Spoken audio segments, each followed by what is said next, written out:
graças a Deus, falou metade da palavra já para mim. Então hoje vocês vão me ouvir pouco. Mas eu quero que vocês estendam suas mãos para cá e orem pela minha vida. Porque nós sabemos que o Senhor, Ele faz. O Senhor é poderoso. Ele tem as nossas vidas na palma das suas mãos. E nós precisamos entender que precisamos depender totalmente dEle. Então, ore para a minha vida, para que nessa noite o Espírito Santo esteja na direção de todas as minhas palavras. Pai amado e querido, eis-me aqui, Senhor, de frente à Tua noiva. De frente, Senhor, àquela amada da Tua alma. Pai, em nome de Jesus, eu peço a Ti, nesse momento, que o Senhor venha. Que o Senhor venha de sobremaneira sobre a minha vida com a Tua palavra na minha boca. Que não seja mais eu, mas que seja o Teu Espírito Santo falando através de mim. Que seja o Teu Espírito tocando os corações. Que seja o Teu Espírito tocando vidas. Que seja o Teu Espírito, Senhor, rompendo barreiras, quebrando grilhões. Fazendo, Senhor, aquilo que só o Senhor pode fazer. Em nome de Jesus, Pai, que o Senhor venha agora com a manifestação completa do Teu Espírito. Que o Senhor venha com a Tua manifestação completa de poder aos Seus filhos. Que abrir a boca, Senhor, ao abrir a boca, Pai, que eles possam entender que o Senhor está os chamando. Que eles tenham a necessidade de ouvir e de prontamente obedecer tudo aquilo que o Senhor vai falar aos corações de cada um. Que cada porção, cada semente, Senhor, caia em terra fértil. Eu declaro, eu profetizo que a terra do teu coração nessa noite será uma terra fértil. Uma terra que não somente terá mais uma semente armazenada, mas terá uma semente que criará raízes, que crescerá, que florescerá e que dará fruto para outros. Em nome de Jesus, eu te louvo e te agradeço, Senhor, por essa noite. Eu te agradeço, Senhor, por tudo que o Senhor vai fazer aqui nessa noite. Em nome de Jesus, amém. Amém? Vocês estão felizes? Não, mas vocês estão muito felizes? Glória a Deus, aleluia, porque eu estou muito feliz, gente. Estou muito feliz, muito empolgada com o que o Senhor está fazendo. Tem sido dias terrivelmente maravilhosos que o Senhor tem nos surpreendido. Eu falo para vocês, gente, eu sempre falo, eu não vou me cansar. Quer saber se você está vivendo o Evangelho de Jesus de verdade? É só você fazer a pergunta a você: que novidade eu tenho para contar? Que novidade eu tenho para contar hoje? Que novidade eu tenho para contar essa semana? Que novidade eu tenho para contar esse mês? Se a sua resposta for nenhuma, você não está vivendo o Evangelho. Você não está vivendo em Cristo. Você está vivendo para você está fazendo suas coisas. Você está trabalhando, você está ali fazendo o que precisa fazer para prover a tua casa, para prover a tua vida, para prover os seus, mas você não está vivendo o Evangelho. Então não basta você só saber que Cristo é o seu Salvador. Não basta só você saber que Ele é bom. Não basta você só vir aos cultos todos domingo. Não basta você saber Bíblia. Não basta. O viver o Evangelho, o ser um cristão de verdade, delega a nós responsabilidades. Responsabilidades de uma pessoa que, ao conhecer o Deus verdadeiro, ao conhecer o que Ele pode fazer, ao reconhecer quem Ele é, se prostra totalmente. Porque é totalmente possível que nós estejamos falando que estamos com Jesus, que estamos em Jesus, que somos crentes, que somos cristãos, mas é totalmente possível que nós estejamos totalmente enganados. O Senhor nos deu uma identidade? Sim.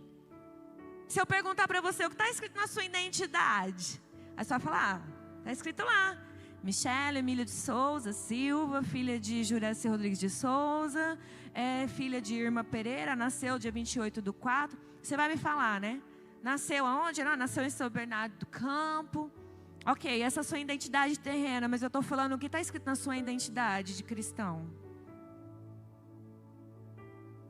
Hã? Ah, Michele, mas todos aqui somos cristãos. Ok, mas o que está escrito na sua identidade? Está escrito Filho de Deus, legal, isso é verdade. Filho de Deus, o que mais? O que está escrito lá? Você nasceu aonde? Você nasceu no coração de Deus. Ok, no céu. Essa é a sua pátria. É de lá que você veio, essa é a sua origem. Tá. Mas e aí? Como filho de Deus, como cidadão dos céus, com essa identidade, como você está se apresentando aqui na terra? Quem é você quando ninguém está vendo? Quem é você amanhã, na segunda-feira? Quem é você lá no seu trabalho? Se eu perguntar para as pessoas mais próximas de você, pai, mãe, irmão, irmã, marido, esposa, quem é você? O que elas vão dizer a seu respeito?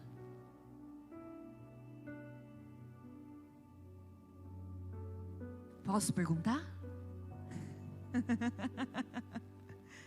Será que eu posso perguntar para eles?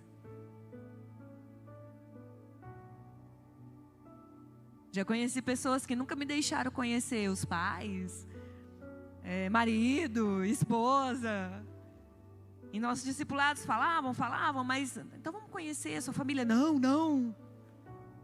Quando a gente conhecia a família, conhecia alguém próximo, a gente entendia o porquê de não querer conhecer. Se vocês perguntassem para minha família, há alguns anos atrás, quem que era a Michele, dentro de casa, eles iam falar, ela é a mulher que fala, graça e paz, amada igreja do Senhor. E em casa ela só grita. Em casa ela não traz graça e paz para ninguém. Eu estou falando de algo que eu vivi. Eu não vou pregar uma palavra para vocês que não foi pregada antes. Eu estou falando que é muito fácil a gente não ter uma identidade em Cristo, mas achar que está tendo. É muito fácil a gente se confortar com as coisas que aconteceram até aqui. É muito fácil a gente começar a funcionar. Presta atenção no que eu vou te dizer agora.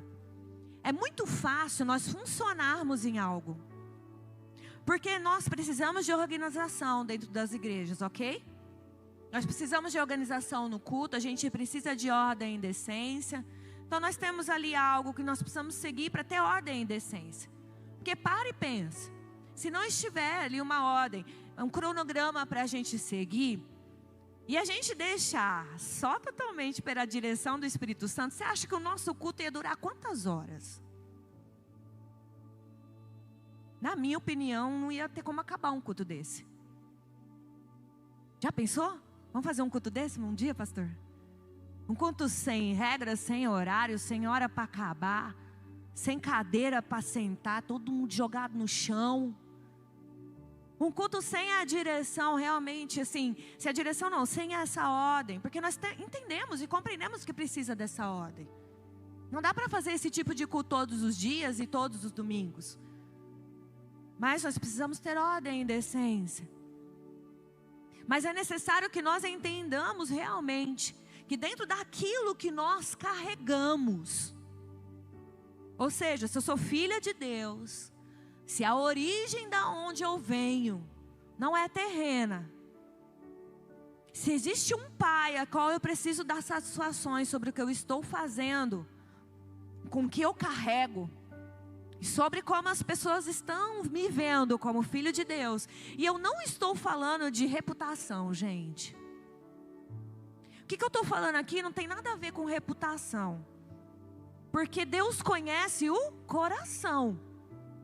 Deus conhece a intenção do seu coração. E mesmo que você, lá fora, a partir de amanhã você comece a agir, ai, né, com doçura, mas dentro do seu coração você está falando, nossa, eu vou matar esse homem. Nossa, eu estou fazendo isso, mas eu estou fazendo isso no força do ódio. Vou falar para você que não vai adiantar nada. Você está falando, ai, abençoado, e por dentro você está soltando um palavrão. Tudo em vão. Deus não aceita algo que não é puro,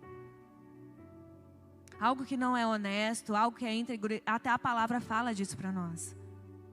Quando ela está falando para nós vigiarmos e orarmos, ela está falando e pensar em tudo que é puro, honesto, íntegro, louvável, agradável ao Senhor. Se existe algo nisso de bom, pensai. Nós não podemos nem pensar em algo que está fora desse padrão, mas nós pensamos. Principalmente quando nós estamos confortáveis. Principalmente, como eu estava dizendo, nós estamos funcionando.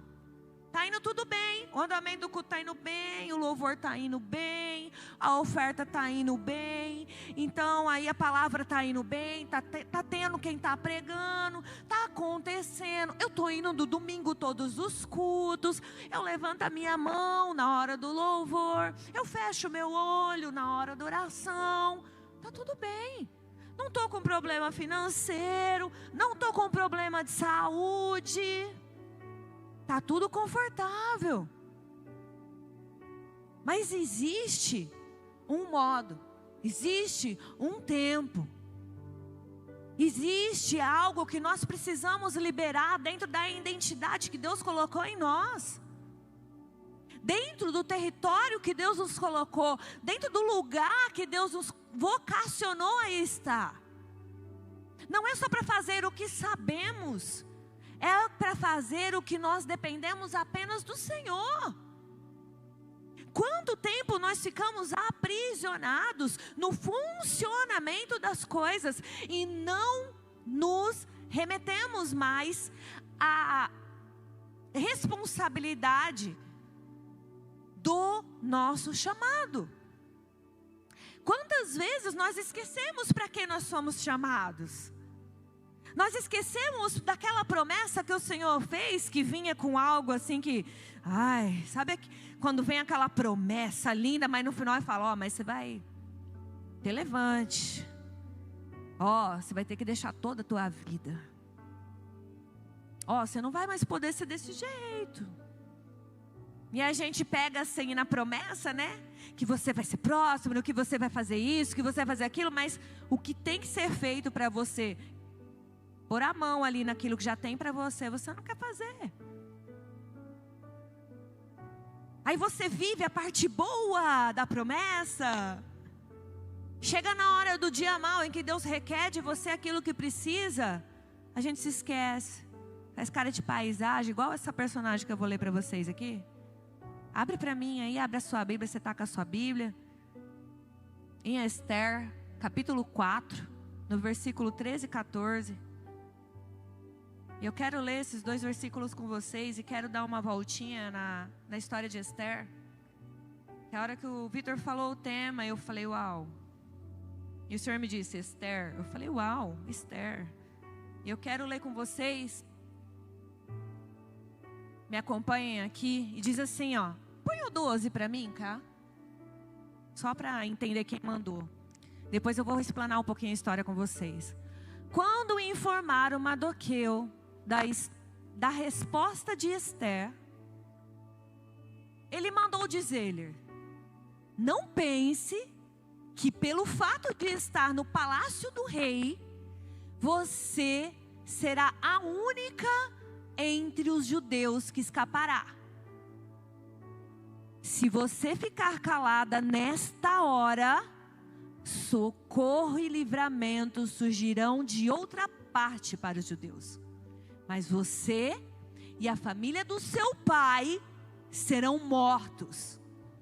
Quem sabe, se não foi para um momento como este, que você chegou à posição de rainha.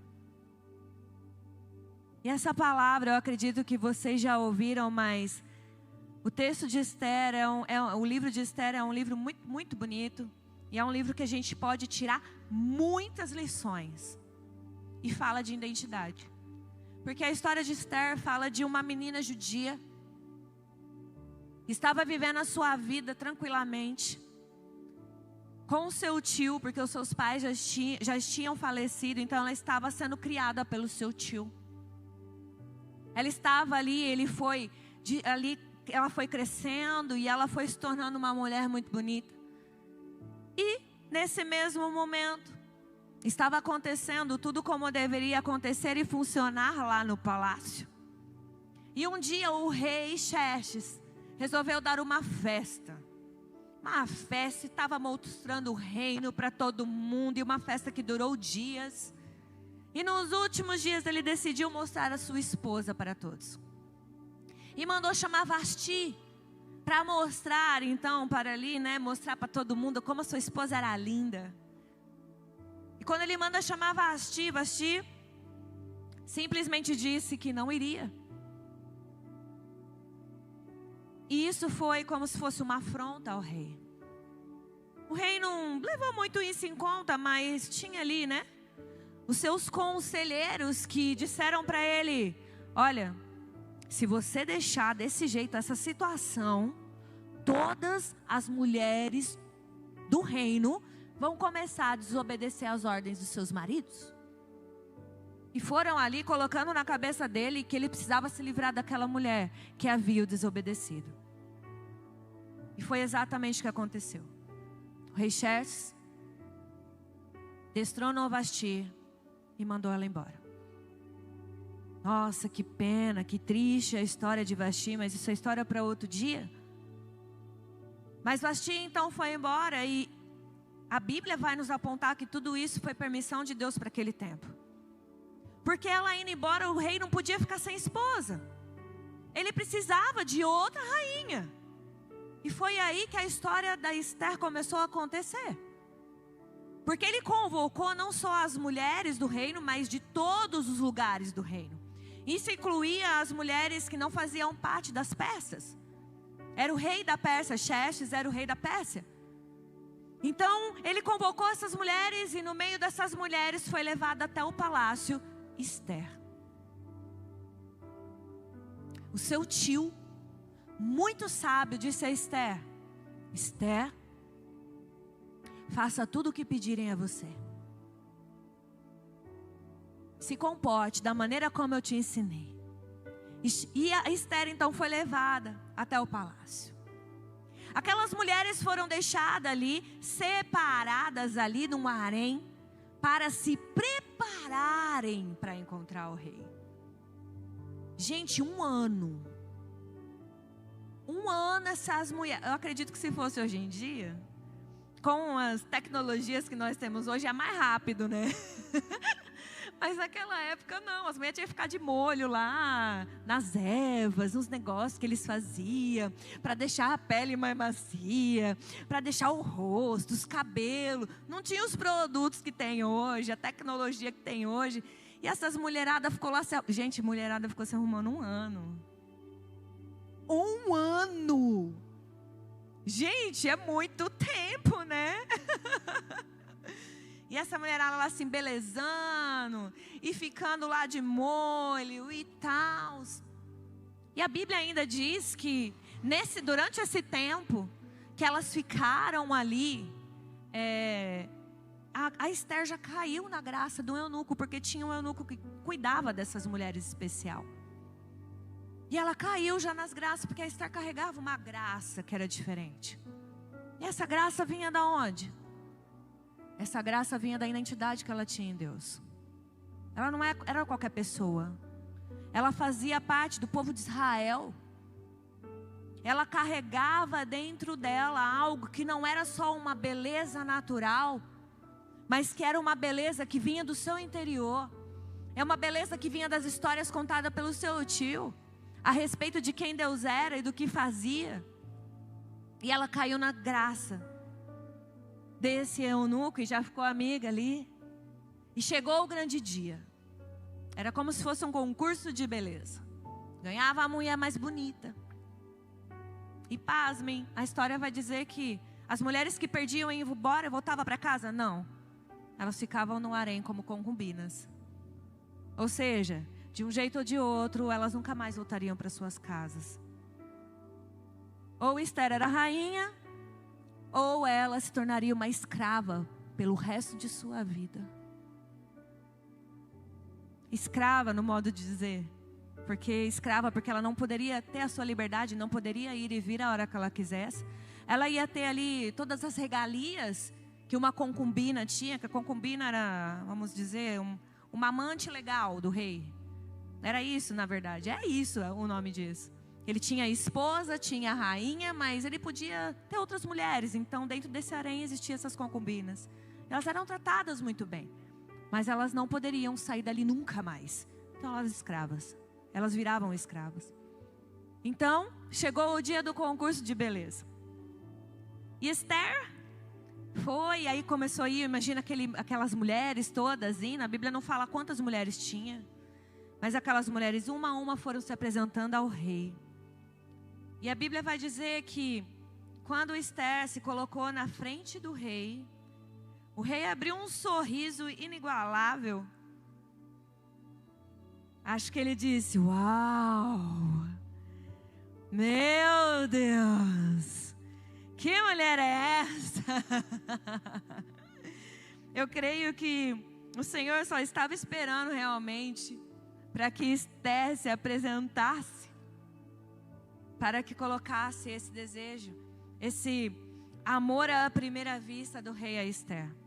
E então, a Esther foi a escolhida. A Esther caiu nas graças do rei e foi escolhida para ser a rainha da Pérsia. Houve o casamento, o rei a despojou. E lembra que eu falei para vocês que a Esther já estava lá 1 ano. Seu tio continuava lá fora, só recebendo notícia, porque o seu tio também era uma pessoa muito querida. Ele conhecia algumas pessoas ali do palácio. Ele havia feito algo muito importante, então ele caiu na graça daquele povo também. Então ele recebia notícias dela, mas ele não podia ver ela. Já parou para pensar também, Mardoqueu, que criou ela com tanto amor, com tanto zelo, e de repente ele foi tirado fora. Então chegou um período em que tinha um homem chamado Hamã, que ele era o segundo do rei. Ele era o comandante do exército. Ele era assim, depois do rei ele era o cara. Só que o problema dele era com Mardoqueu. Um pedido que Mardoqueu fez a Esther foi: não diga que você é judia. Ela nunca disse para ninguém. E o tempo foi passando e as coisas foram acontecendo. E Naamã pegou ódio de Mardoqueu, porque Mardoqueu era fiel ao Senhor. Mardoqueu não se prostrava ao rei, muito menos a ele. E aquilo começou a incomodar, porque Naamã, ele tinha aquele orgulho dentro do coração dele, e ele realmente, além de ser, ele se achava.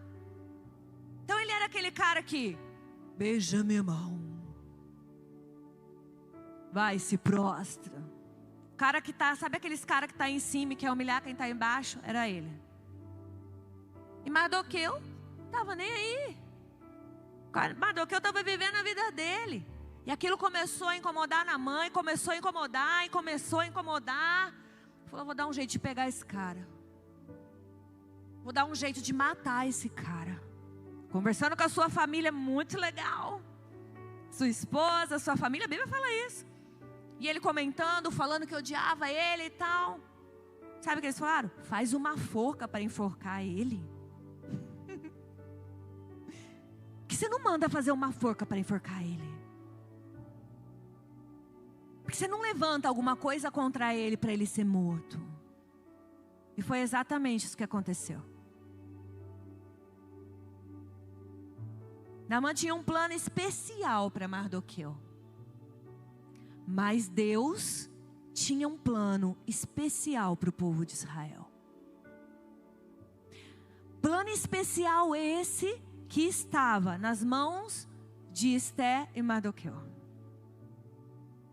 Quando nós temos a nossa identidade em Deus e nós não nos submetemos às coisas desse mundo, quando nós temos uma identidade fixa em Deus e nós nos programamos para viver uma vida completamente em Deus, escuta bem uma coisa que eu vou te falar, fazendo uma pausa nessa aqui. Mesmo que levantem-se homens e mulheres de todos os tipos, de todo tipo de proximidade de você, que até façam uma forca para você, o que ele não vai conseguir no final sempre é te matar.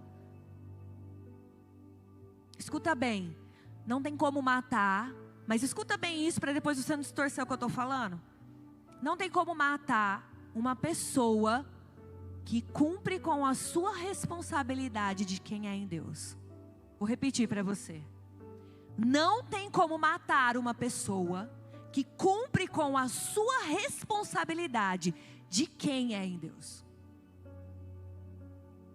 A gente ouve muito, a gente só morre está na nossa vez, só vai morrer se for permissão de Deus, mas às vezes não, às vezes nós permitimos e damos legalidades para Satanás roubar-nos daquilo que nós precisamos fazer.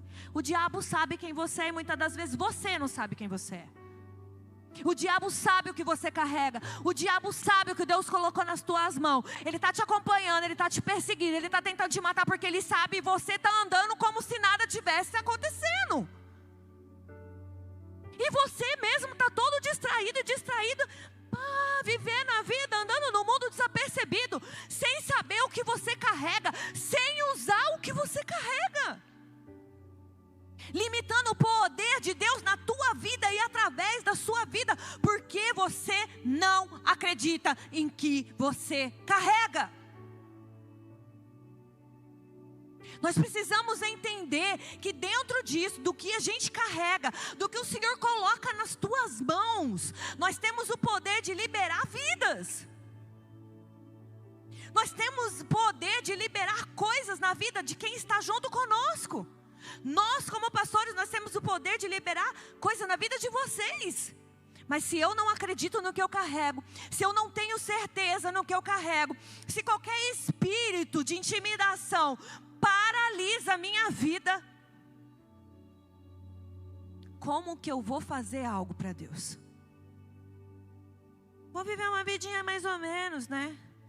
Tá bom assim, beleza, mas e por causa disso, você sabe quantas milhares de pessoas vão morrer porque você está deixando de fazer o que você precisa fazer?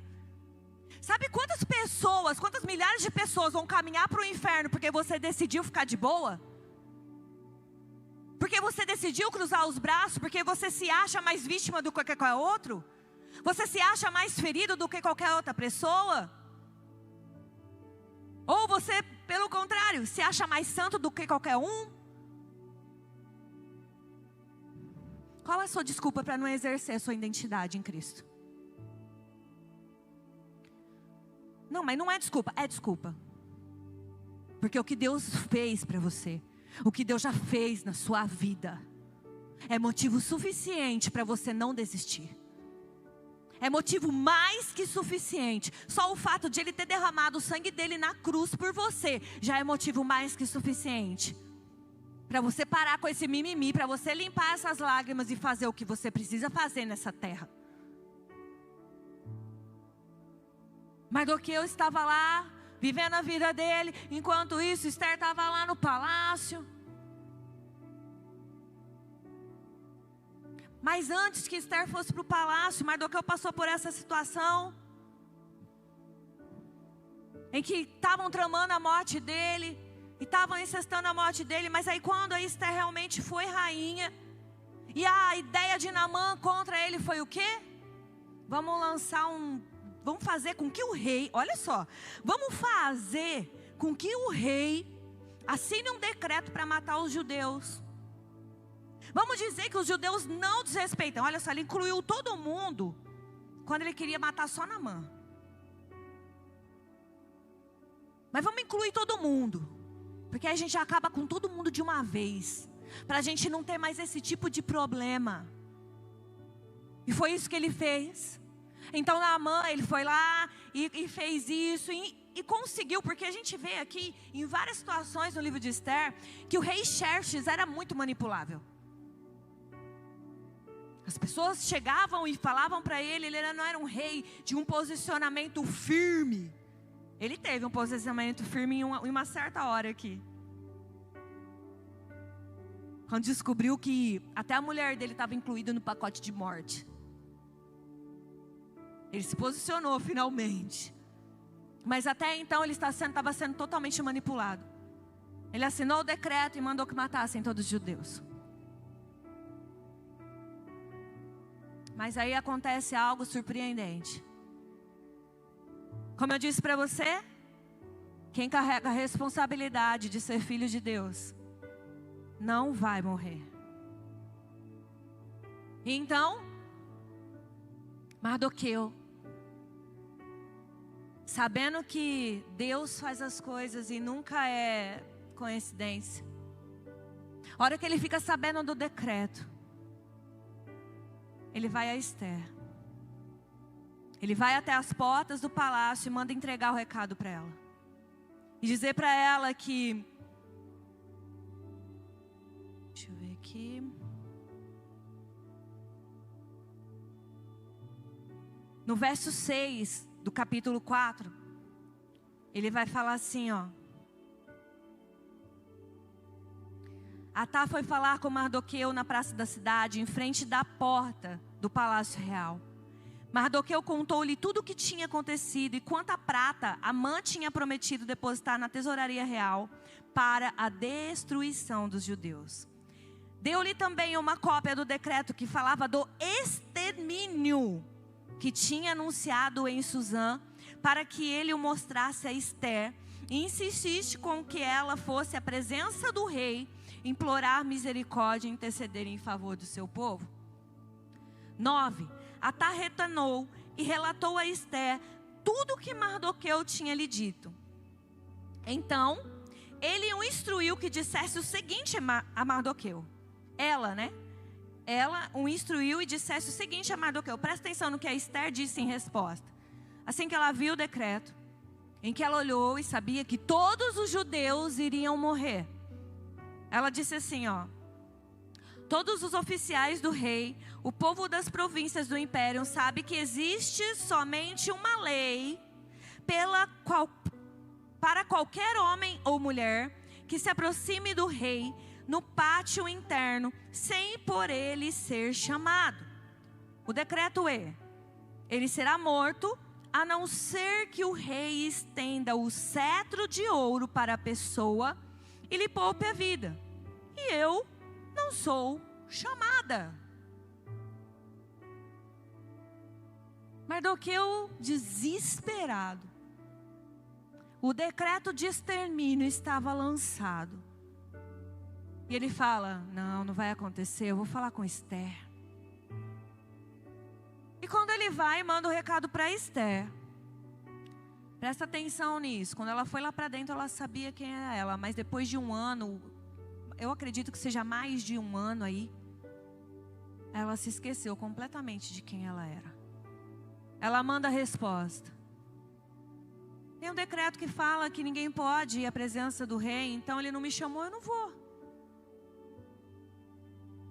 Tem um decreto lá falando que alguém vai ser morto. Mas e todas as pessoas da sua família e do seu povo que seriam mortas? Sabe que a inversão da identidade sua em Cristo para do mundo faz com você? Ela faz você só pensar em você. Ela deixa você egoísta. Ela deixa você orgulhoso de si mesmo. Ela deixa você egocêntrico. Esther disse, eu preciso me preocupar com a minha vida, Davi. Se eu for lá, eu vou morrer agora. Vocês morrer, diferente. Estava com o decreto na mão. Ela sabia que todos eles seriam exterminados. E ela disse o quê? Preciso poupar a minha vida, querido. E quantos de nós não estamos vivendo assim nos dias de hoje? Nós estamos preocupados com a nossa vida. Nós estamos preocupados com nós mesmos. Nós estamos preocupados com o que vai acontecer com a gente, mas nós não estamos preocupados com o que está acontecendo do lado da gente. Com os nossos filhos, com os nossos pais, com a nossa esposa, com o nosso esposo. A gente pergunta para todo mundo se eles estão bem, mas não pergunta para o nosso filho, para a nossa filha, para o nosso esposo, para a nossa esposa, para aquelas pessoas que estão com a gente se eles estão bem. Nos tornamos uma geração egoísta, que está preocupada sim em morrer, mas não está preocupada em salvar ninguém. Vou para a igreja, eu vou para o culto, vou para casa, eu vou ao trabalho, mas eu não vou liberar nada para ninguém. E eu já estou encerrando. E qual que é a resposta? A resposta é o que eu li para vocês. Mardoqueu não se conteve, ele disse o quê? Vai lá e volta e fala para Esther. O que ele quis dizer aqui, parafraseando? Você não lembra de quem você é, não? Você não lembra que você ainda faz parte do povo de Israel? Ô querida, se nós morrer, você vai morrer também. Ó, mesmo que se você não morrer, você está aí no palácio, toda confortável, toda bonita, como rainha, a sua família inteira vai morrer. Acorda, Esther. Ele fala para ela, o que? Qual que é o final da resposta? Quem sabe que se não foi para um tempo como este que você foi chamada? E eu falo para você, quem sabe que se não foi para um tempo como esse que você foi levantado dentro da tua casa? Se não foi para um tempo como esse que você foi levantado para libertar cativos? Se não foi por um tempo como esse que você foi levantado para o Senhor, para salvar os da tua casa, para que os da tua casa salvem outros? Se foi num tempo como este, no lugar desfavorável que você possa estar, ou confortável demais que você não foi levantado? Qual que é o seu problema hoje? O desfavorável ou o favorável demais? O confortável demais está te impedindo de ver quem você é em Cristo.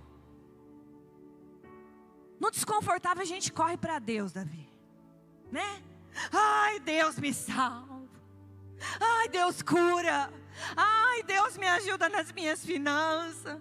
Ai, Deus, eu não tenho dinheiro para isso hoje. Deus dá provisão. Mas quando a gente está confortável, não, se eu for lá eu morro, sai fora. Para que eu vou abraçar um bêbado? Para que eu vou cuidar de uma prostituta? Para que eu vou visitar um ladrão? Para que eu vou visitar um drogado? Para que eu vou dizer para o meu filho que eu amo ele? Para que eu vou dizer para o meu esposo quanto ele é importante para mim? Para quanto que eu vou dizer para minha esposa, obrigada por tudo que você faz? Está tudo bem, está tudo funcionando. Mas o Senhor colocou uma palavra no meu coração a respeito disso, dizendo: está funcionando, está tudo bem. Mas será que você está caminhando para o céu?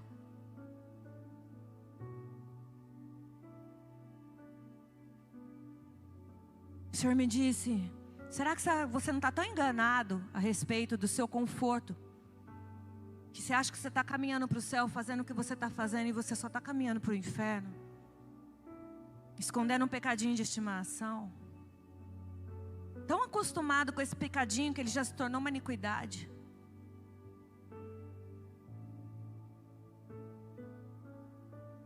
Quem é você?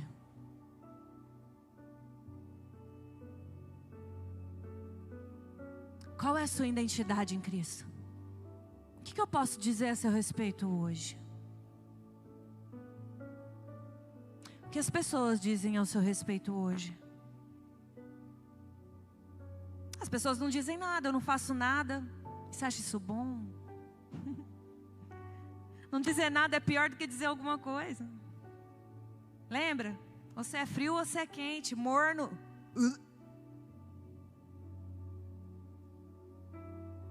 Morno o Senhor vomita. Ou você faz ou você não faz. Em cima do muro. Eu quero que você fique de pé nessa noite. E que você entenda que, assim como Esther, muitas das vezes nós Estamos tão confortáveis, nós já acostumamos tanto na nossa nova casa.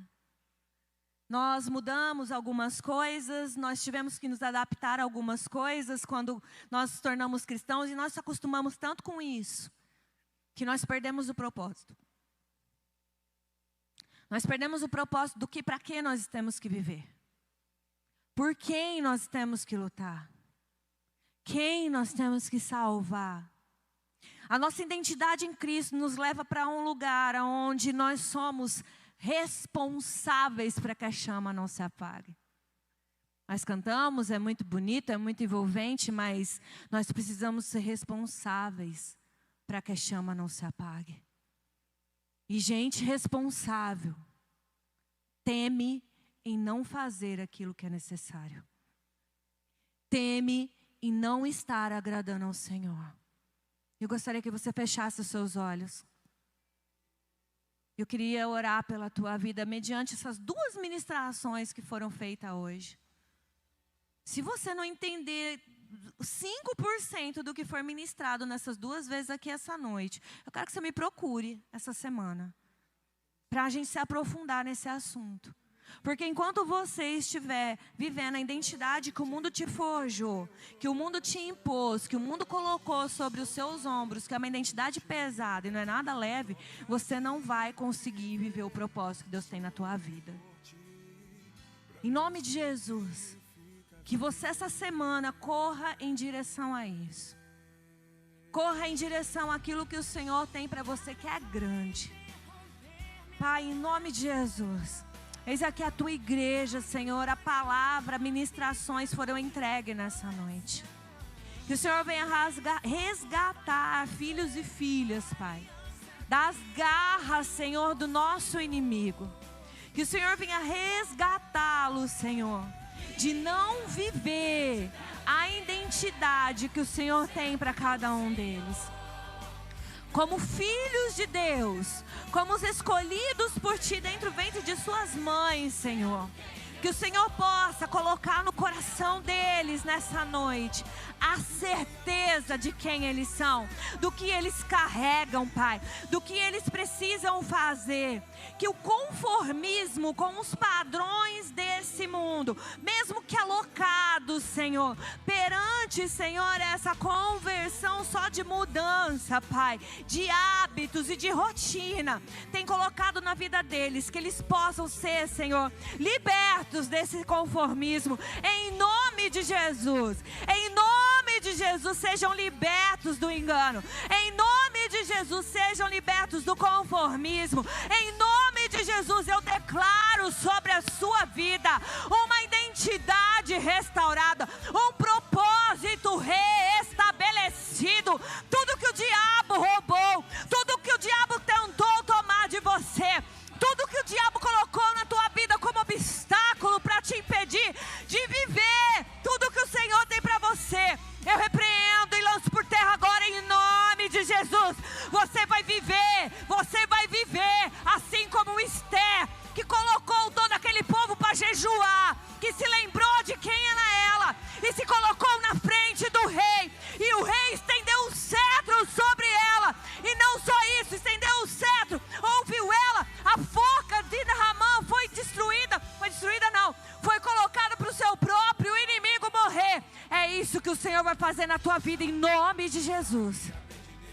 Cadeias vão ser quebradas, focas vão ser realmente usadas apenas para os seus inimigos, para o inimigo da tua alma. Estou falando de pessoa não, estou falando para o inimigo da tua alma. E você vai ser reestabelecido em nome de Jesus. Em nome de Jesus, receba realmente o fortalecimento, o renovo e a vida do teu chamado, do teu propósito no Senhor. Em nome de Jesus, amém. Você pode aplaudir o Senhor por essa noite, por essa palavra. E que você seja... Vou pedir ao Senhor para que te incomode essa semana a respeito disso. Sempre que alguém perguntar, oi, qual é o seu nome? Quem é você? Que você lembre dessa palavra e fica assim, ó.